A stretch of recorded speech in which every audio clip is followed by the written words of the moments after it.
Assalamualaikum warahmatullahi wabarakatuh. Perkenalkan, nama saya Salsa Novianti, kelas 10 akuntansi 1. Saya di sini akan menjelaskan kembali tentang pertempuran Puputan Margantara.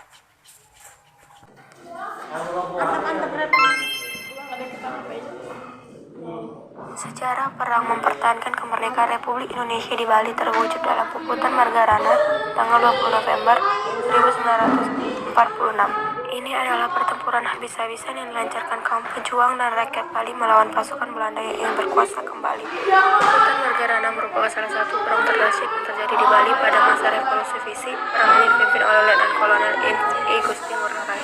Puputan Margarana menjadi medan perjuangan rakyat Bali yang tidak ingin dijajah lagi oleh Belanda.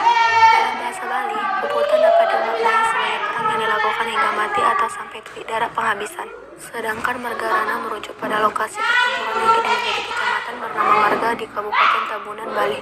Selain Puputan Margarana, di Pulau Dewata sebelumnya juga pernah terjadi perang habis-habisan serupa dalam perjuangan melawan penjajah Belanda. Tahun 1906 pecah Puputan Bandung, kemudian Puputan Kelungkung menjadi pada 1908.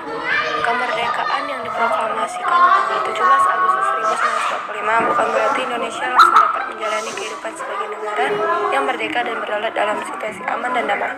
Masuknya Nica tidak hanya terjadi di Pulau Jawa, daerah-daerah lain Indonesia juga menjadi sasaran, salah satunya adalah Bali.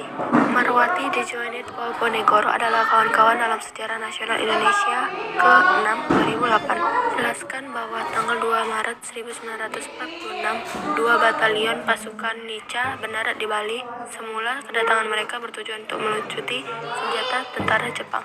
Hadirnya pasukan Belanda di Pulau Dewata tentu saja ditentang oleh kaum pejuang Republik dan rakyat Bali. Mulai terjadilah pertempuran kecil antara para pejuang Bali dengan Belanda.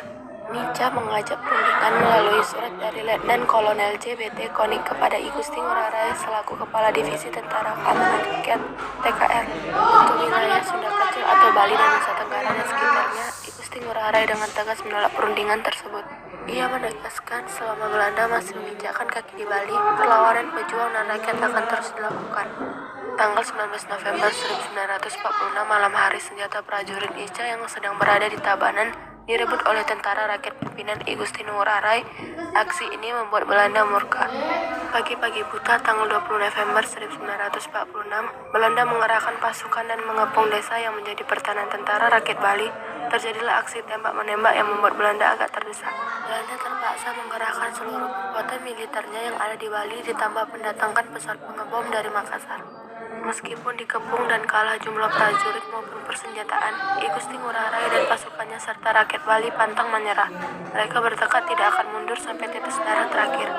Komando Puputan pun diserukan. Kan Indonesia, sekaligus demi harga diri rakyat Bali, terjadilah pertempuran besar yang sejatinya tidak seimbang.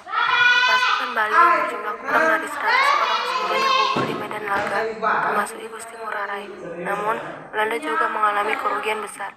Sebanyak 400 orang tentaranya tewas. Untuk mengenang peristiwa heroik itu, di lokasi Puputan Margarana kini berdiri tugu pahlawan Taman Pujaan Bangsa. I. Gusti Ngurah Rai pun ditetapkan sebagai pahlawan nasional oleh pemerintah Republik Indonesia. Selain itu, nama I. Gusti Ngurah Rai juga diabadikan sebagai nama bandara internasional di Bali dan kapal perang Republik Indonesia atau KRI juga disematkan untuk profil mata uang pecahan 50.000. Jika dari pihak Bali terdapat nama I. Gusti Ngurah Rai sebagai tokoh utama, dari kubu Belanda tersebut Kapten J.B.T. Konik dan Letnan Kolonel F. Nolinger sebagai pemimpin pasukan Nica. Sekian penjelasan dari saya. Mohon maaf bila ada kekurangan. Wassalamualaikum warahmatullahi wabarakatuh.